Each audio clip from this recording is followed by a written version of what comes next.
اب ان وضو کے مسائل میں ایک بات کو یاد رکھیں کہ کبھی کبھی یہ جناب جی سوال ہوتا ہے کہ بتائیں وہ کون سا مسلمان ہے کہ جو جس طرح مرضی چاہے سویا رہے اس کا وضو نہیں ٹوٹتا. یہ سوال ہوتا یا پہیلی ڈالی جاتی ہے. یہ بتائیں کبھی کبھار ایسا بھی وقت ہوا کرتا تھا کہ علماء لوگ جب اپنی اولاد کی تربیت کرتے تھے نا تو رات کو پہیلیاں اس طرح کی ڈالتے تھے کہ مسائل ان کو یاد ہوں. اب تو والدین پہیلیاں ڈالتے ہیں کیا جناب جی کہیں کی کہیں پہیلیاں بچوں کا ذہن دنیا میں گھومتا رہتا ہے. پہیلی ڈالی جاتی کہ بتائیں وہ کون سا مومن مسلمان ہے کہ جو جس طرح مرضی چاہے سویا رہے اس کا وضو نہیں ٹوٹتا.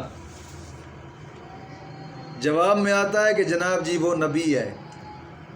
جس طرح مرضی چاہے سویا رہے نبی کا وضو نہیں ٹوٹتا سونے سے, کیونکہ نبی کی آنکھیں سوتی ہیں اس کا دل جاگتا ہے. بات سمجھ آ گئی؟ نبیوں کی آنکھیں سوتی ہیں ان کا دل جاگتا ہے. نیند کے علاوہ جو اور چیزیں ہیں جو وضو کو توڑ دیتی ہیں. اب آیا کہ کیا نبیوں کا ان چیزوں سے وضو ٹوٹتا ہے یا نہیں ٹوٹتا, اس بات میں اختلاف ہے. اس بات میں اختلاف ہے, لیکن بوجہ ان کی عظمت اور شان کی وجہ سے, عظمت اور شان کی وجہ سے, نجاست کی وجہ سے نہیں, عظمت اور شان کی وجہ سے بات یہ ہے کہ وہ وضو کریں. صحیح یہ بتایا علماء نے لکھا ہے. سمجھ آ گئی کہ نہیں؟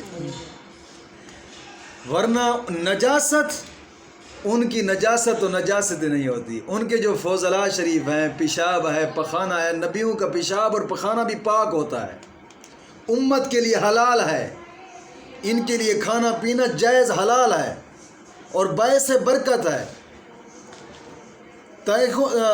حدیثوں میں کئی کتابوں میں ملتا ہے کہ کئی صحابی ایسے ہیں کہ جنہوں نے نبی کا پیشاب ہی پی لیا, جیسے ہی پیا ہے تو پوری زندگی پیٹ کی بیماری میں مبتلا ہی نہیں ہوا. بات سمجھ آ گئی کہ نہیں آئی؟ ہاں, نبی کے پیشاب میں بھی برکت ہے.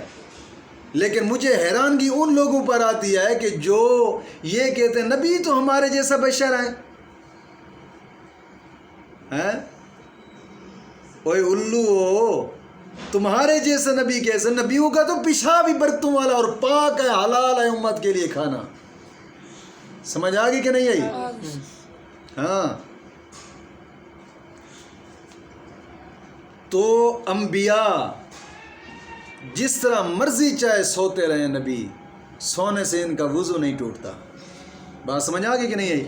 ان کے فضلات شریفہ یہ بھی پاک ہوتے ہیں اور طیب ہوتے ہیں. امت کے لیے کھانا پینا حلال ہے ان کا, اور یہ باعث برکت ہوتے ہیں. سمجھ آ گئی کہ نہیں آئی؟